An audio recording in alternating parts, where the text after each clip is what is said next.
구약성경 출애굽기 9장 13절부터 35절까지 말씀입니다. 출애굽기 9장 13절부터 35절까지입니다. 한 절씩 교독하시고 마지막 절을 함께 합독하도록 하시겠습니다. 제가 먼저 읽도록 하겠습니다. 여호와께서 모세에게 이르시되 아침에 일찍 일어나 바로 앞에 서서 그에게 이르기를 히브리 사람의 하나님 여호와의 말씀에 내 백성을 보내라. 그들이 나를 섬길 것이니라.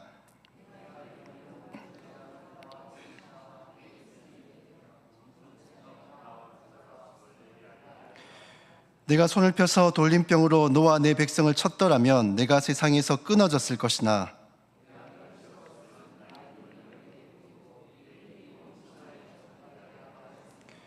내가 여전히 내 백성 앞에 교만하여 그들을 보내지 아니하느냐.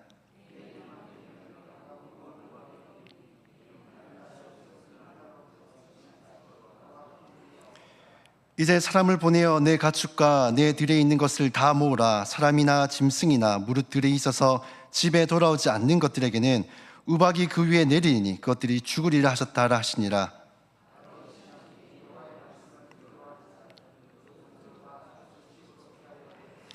여호와의 말씀을 마음에 두지 아니하는 사람은 그의 종들과 가축을 들에 그대로 두었더라.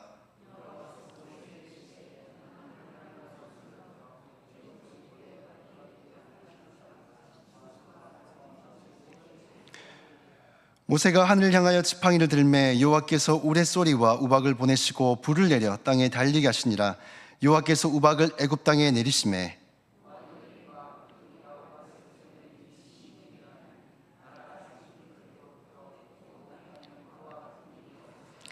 우박이 애굽 온 땅에서 사람과 짐승을 막론하고 밭에 있는 모든 것을 쳤으며 우박이 또 밭의 모든 채소를 치고 들의 모든 나무를 꺾었으되 바로가 사람을 보내어 모세와 아론을 불러 그들에게 이르되 이번은 내가 범자였노라. 여호와는 의로우시고 나와 나의 백성은 악하도다.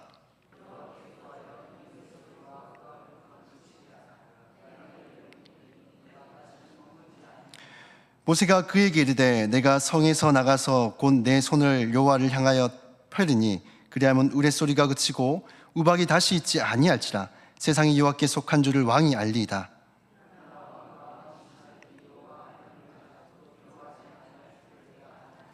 그때 보리는 이삭이 나왔고 삼은 꽃이 피었으므로 삼과 보리가 상하였으나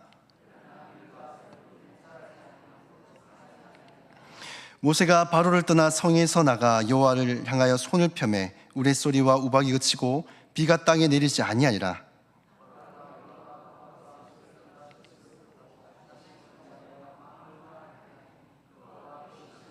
함께 읽습니다. 바로의 마음이 완악하여 이스라엘 자손을 내보내지 아니하였으니 여호와께서 모세에게 말씀하심과 같더라. 아멘. 1990년대 인기 프로그램 중에 하나였던 일요일 밤에라는 프로그램을 아마 다들 보셨을 것입니다. 줄여서 일밤이라고도 하죠. 그 프로그램 안에는 다양한 인기 코너들이 있었는데 양심 냉장고나 몰래카메라 이라는 것들이 있었습니다. 그런데 저는 유독 기억에 남는 코너가 하나 있습니다. 그것은 뭐냐면 그래 결심했어. 혹시 무슨 프로그램인지 아시겠습니까? 네, 이희재가 나오는 바로 인생극장입니다. 이희재 인생극장은 주인공이 처한 다양한 이 상황 속에서 주인공의 어떤 선택에 따라 다른 결과들을 보여주는 그런 프로그램이었습니다. 사랑하는 성도 여러분, 우리의 삶은 마치 이희재 인생극장처럼 수많은 선택의 연속입니다.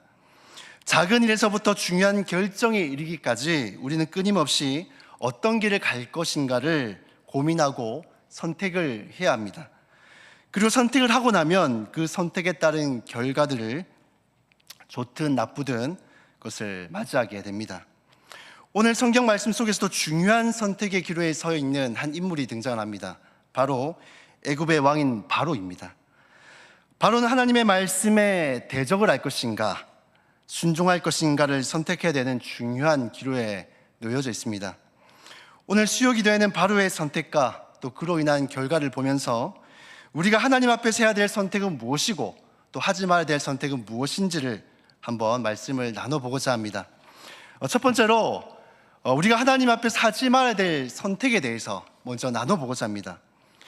우리가 하나님 앞에 하지 말아야 될 선택이 하나 있는데요, 그것은 바로 하나님을 대적하는 선택입니다. 다른 말로 하면 불순종하는 것이죠. 하나님은 모세에게 아침 일찍 일어나서 바로 앞에 서서 히브리 사람의 하나님 여호와의 말씀에 내 백성을 보내라, 그들이 나를 섬길 것이냐라고 이 말씀을 바로에게 전하라 라고 말씀합니다. 하나님께서 모세에게 아침 일찍 일어나서 바로에게 찾아가라고 하신 데에는 이유가 있습니다. 이 바로에게는 매일 아침마다 그가 빠짐없이 하는 하나의 모닝 루틴이 하나 있었습니다. 그것이 무엇인가 하면 이 나일강의 신 크놈에게 바로 숭배하고 제사를 지내는 것입니다. 이 바로가 6번째 재앙까지를 경험하고도 아침마다 크놈 신을 섬기고 있었다는 것은 그렇게 두들겨 맞아도 바로가 여전히 정신을 못 차리고 있다는 것을 보여주는 것이죠. 왜 그럴까요? 이 매라는 것이 처음 맞을 때는 아픈데 이것을 맞다 보면 매도 이 면역력이 생깁니다. 내성이 생기는 것이죠. 그 나중에 어떻게 되냐면 맞다 보면 맞을 만한데 라는 그런 마음이 드는 것이죠. 얼마 전에 왜 이런 이야기가 나왔는지는 좀 모르겠는데 목사님들과 학교 다니면서 맞았던 그 해초리들 중에서 가장 아팠던 해초리가 무엇인가 이런 얘기들이 나눈 적이 있었습니다. 어떤 목사님은 하키채라는 분도 있었고, 어떤 목사님은 당구 스틱을 말씀하신 분도 있고, 저는 자랑은 아니지만은 학창 시절 중에 하키 스틱 빼고는 이 다양한 해초리를 경험한 자로서 제일 아팠던 해초리는 뭐냐 하면요, 바로 곡괭이 자루였습니다. 이 곡괭이 자루가 굉장히 이렇게 아프더라고요. 예. 그런데 이 하키 스틱이나 이 곡괭이 자루를 들고 다니는 이 선생님들을 보면은 처음부터 이런 무지막지한 해초리들을 들고 다니지는 않았다라는 것입니다. 그들도 처음에 학교 생활을 시작하면서 학생들을 지도할 때에 일반적인 자그마한 해초리 이런 거 들고 다니면서 이제 지도를 했겠죠. 근데 애들을 그거 가지고 때려보니까 어떻습니까? 조그만한 이런 몽둥이 가지고 때리면은 사실은 손바닥 잠깐 아프고 말거든요. 그러면은 이게 약발이 얼마 안 가고 또 해초리에 대한 내성이 생겨서 나중 되면은 숙제를 안 했거나 야자를 빠졌거나 이러면은 대충 오늘 몸으로 때우지 하고 숙제 안 하고 놀러 가버리고 이렇게 하는 것입니다. 그런 학생들이 많다 보니까 거기에 맞춰서 조금 더 강한 해초리를 찾다 보니 수많은 학생들의 그 임상을 통해 결국에는 가장 공포와 두려움을 심겨줄 수 있는 가장 효과적인 해초리로 점점 발전해 가더라는 것입니다. 오늘 본문의 바로 역시 마찬가지입니다. 그 정도로 맞았으면 정신을 차려야 되는데 여전히 정신을 못 차리고 때릴 테면 때려봐라 하고 그냥 맞고 말지 하고 있는 것입니다. 그래서 하나님께서 어떻게 하십니까? 앞에 6번째와는 비교되지 않는 엄청난 재앙을 준비하십니다. 아주 강한 재앙인 이 우박재앙을 준비하신 것이죠. 예를 들면 제가 학창시절로 따지면 곡괭이 자루 보기만 해도 다른 몽둥이와 차원이 다른 그것을 딱 준비하시면서 경고를 하고 계신 것입니다. 이 우박재앙이 앞서 다른 재앙들과는 다른 점이 무엇인가 하면 이제 생명을 앗아간다라는 것이죠. 앞에 재앙까지만 하더라도 생명을 앗아가진 않았습니다. 그들의 삶을 괴롭게 하고 또 시스템을 마비시키곤 했지만은 생명을 앗아가진 않았습니다.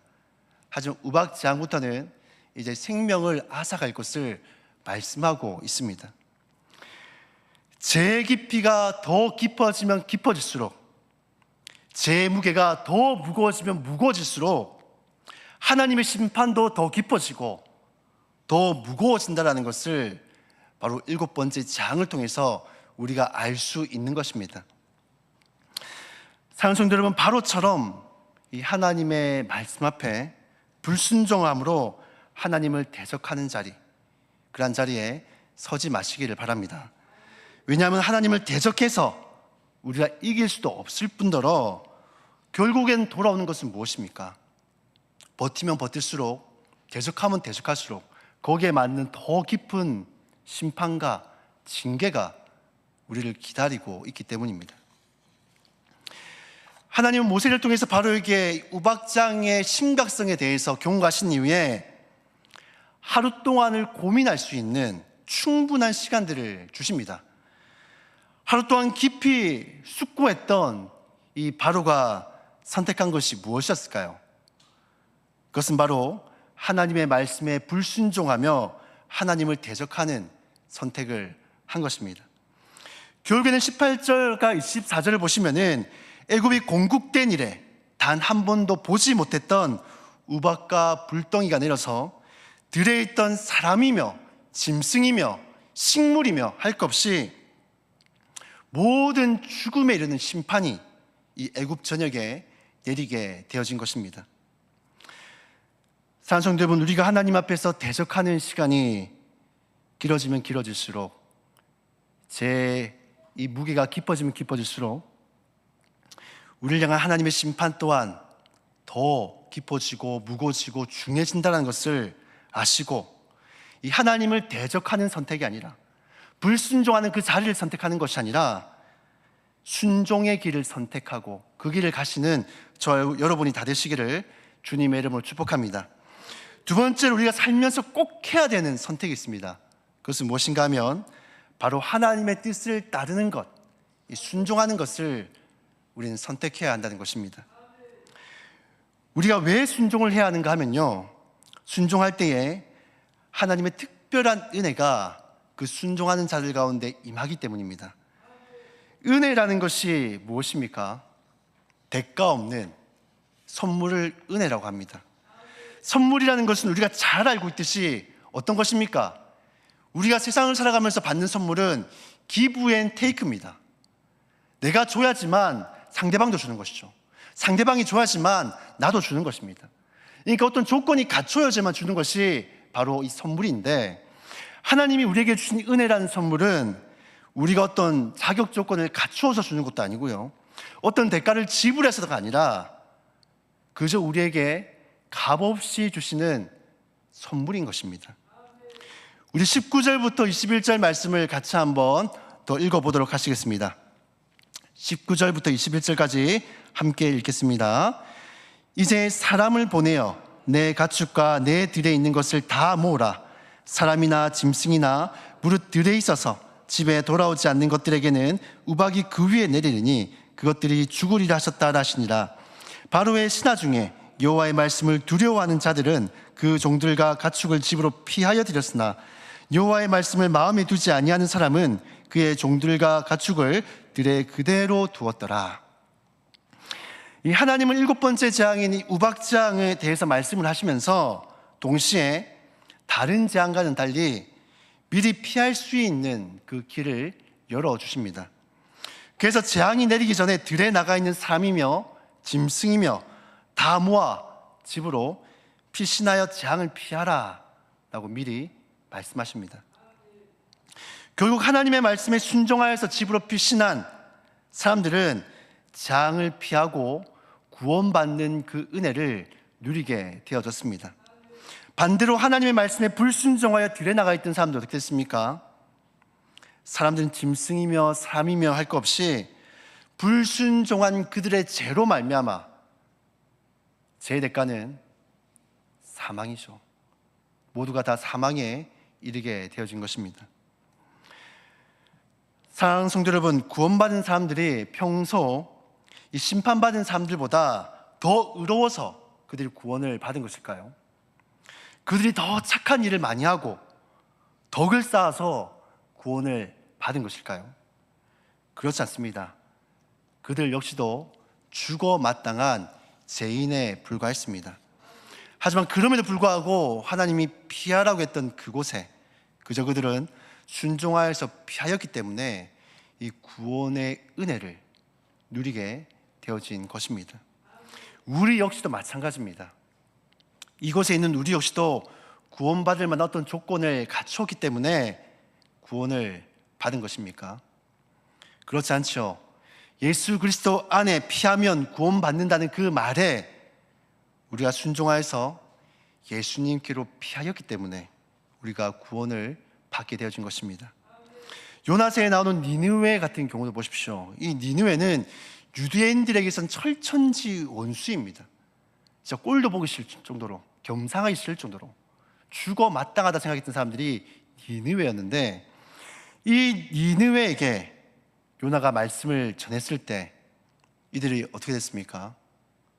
그것을 믿고 회개함으로 이들이 임할 심판으로부터 구원을 받게 되어졌습니다. 이처럼 순종하는 자에게는 하나님께서 특별한 은혜를 주십니다. 이 구원의 은혜뿐만이 아니라 시편 23편은 이렇게 말씀을 합니다. 우리가 잘 아는 말씀인데요. 여호와는 나의 목자시니 내게 부족함이 없으리로다. 그가 나를 풀밭에 누이시며 쉴만한 물가로 인도하시는도다. 여기서 하나님의 백성들을 양에 비유하고 또 하나님을 목자에 비유하고 있습니다. 양에게 있어서 양은 어떨 때 가장 행복하고 안전할 수 있을까요?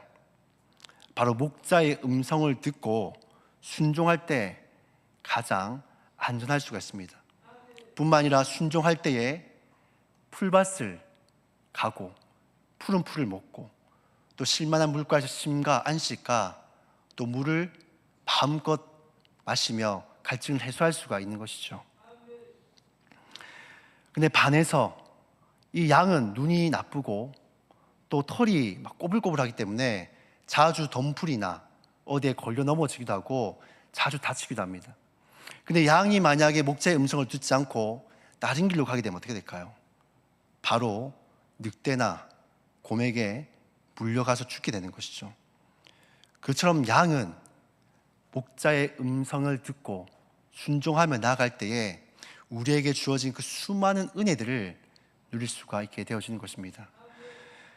사랑하는 성도 여러분, 하나님의 말씀에 우리가 순종할 때에 하나님께서 우리를 향한 특별한 은혜를 주시는 줄로 믿습니다.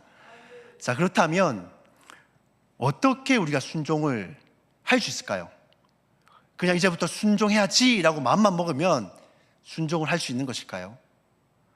정말로 그렇다면 순종하는 것이 얼마나 쉽겠습니까? 이렇게 불순종한 사람들이 나오지 않겠지요. 근데 순종하기 위해서는 필요한 것들이 있습니다. 그것을 오늘 본문에서 말씀해 주고 있는데요. 첫 번째로는 하나님의 말씀을 우리의 마음에 두어야 한다는 것입니다. 우리 21절 말씀을 다시 한 번 더 함께 읽도록 하겠습니다. 21절입니다. 함께 읽습니다. 여호와의 말씀을 마음에 두지 아니하는 사람은 그의 종들과 가축을 들에 그대로 두었더라. 불순종한 사람들과 순종한 사람들의 차이는 어디에 있는가 하면 하나님의 말씀을 마음에 두었느냐 두지 않았느냐라는 그 차이가 있더라는 것입니다. 하나님의 말씀을 가볍게 여기고 그 말씀을 마음에 새겨넣지 않는 사람은 결코 하나님의 말씀에 순종할 수가 없습니다. 잠언 3장 3절에 이렇게 말씀합니다. 인자와 진리가 내게서 떠나지 말게 하시고 그것을 내 목에 매며 내 마음판에 새기라.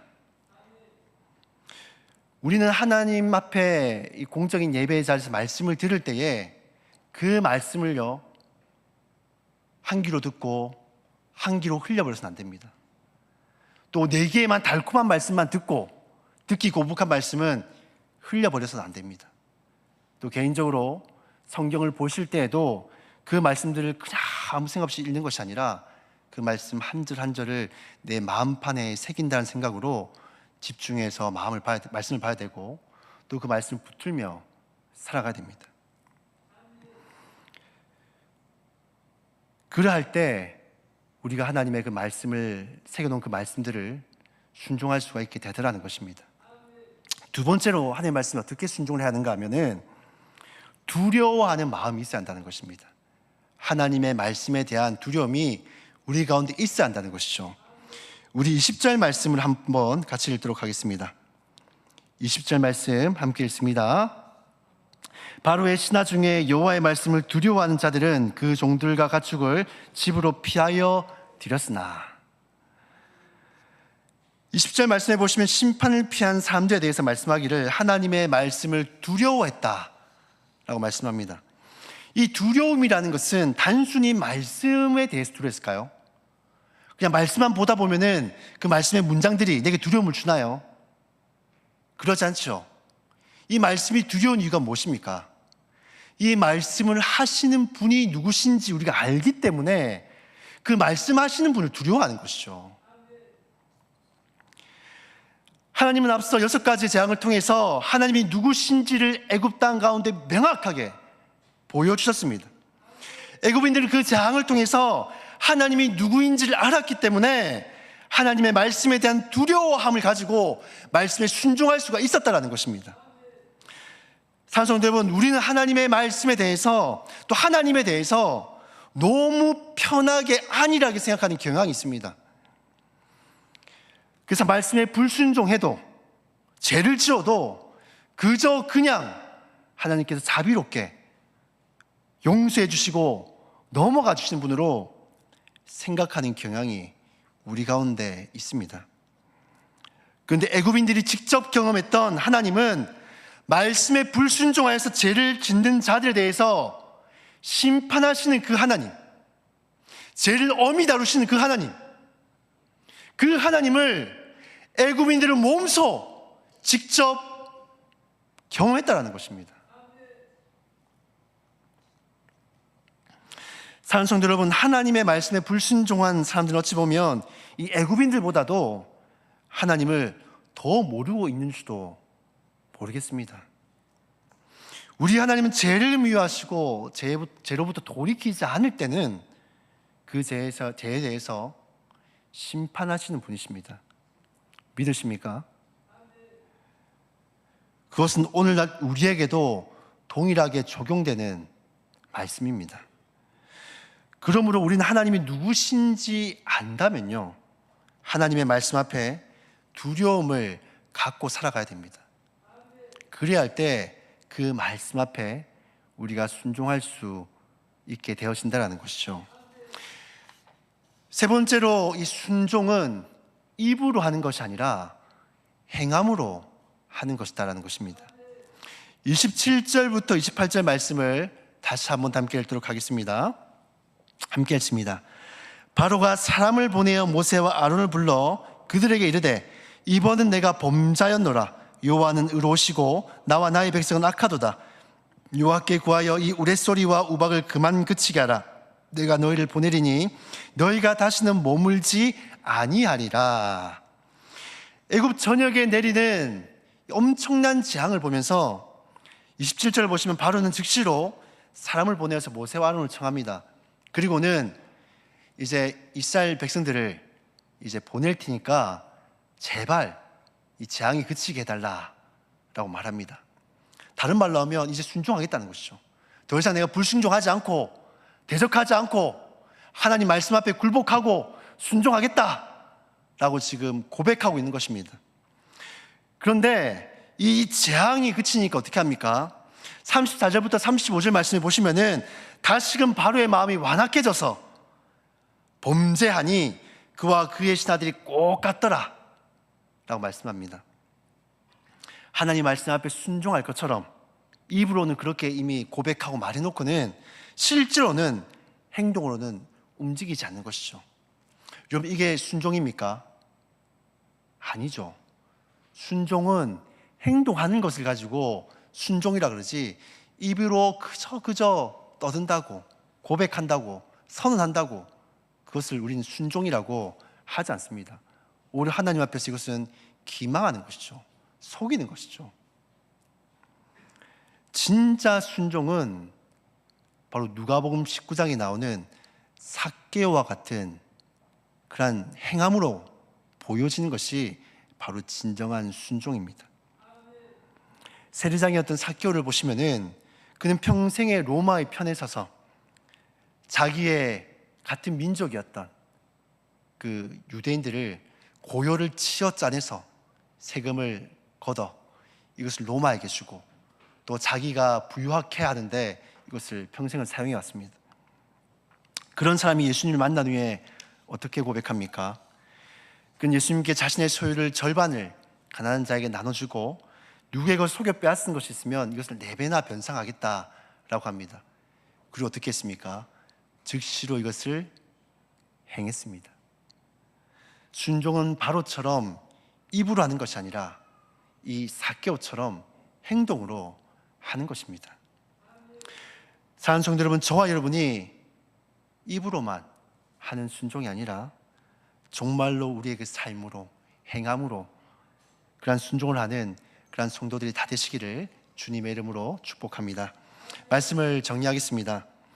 우리가 인생을 살아가면서 결단코 하지 말아야 될 선택은 하나님 맞은편에 서는 것, 대적하는 것, 불순종하는 것입니다. 왜냐하면 결과물들이 좋은 것이 하나도 없고 오히려 우리의 인생에 시퍼런 날과 징계가 있기 때문입니다. 반대로 우리가 하나님 앞에 꼭 해야 될 선택은 하나님의 말씀 앞에 순종하는 것입니다. 왜냐하면 순종하는 자에게, 순종하는 그 자리에 하나님께서 예비하신 그 은혜가 있기 때문입니다. 그 은혜는 순종하는 자들의 것입니다. 그리고 이 순종을 하기 위해서는 그냥 마음만 먹는다라고 해서 되지 않고 하나님의 말씀을 우리 마음 가운데 새겨야 되고 또 가까야 되고 또 그 말씀하시는 그 하나님에 대한 두려움을 갖고 또 이것을 그저 입술로만 하는 것이 아니라 행동으로 할 때 이것이 온전한 순종으로 나아갈 수가 있게 되어지는 것입니다. 이러한 특별한 순종, 또 순종을 통해 주신 그 은혜를 우리 모두가 다 받아 누리는 저와 여러분이 다 되시기를 주님의 이름으로 축복합니다. 우리 함께 간절한 마음으로 찬양하며 나아갔으면 좋겠습니다.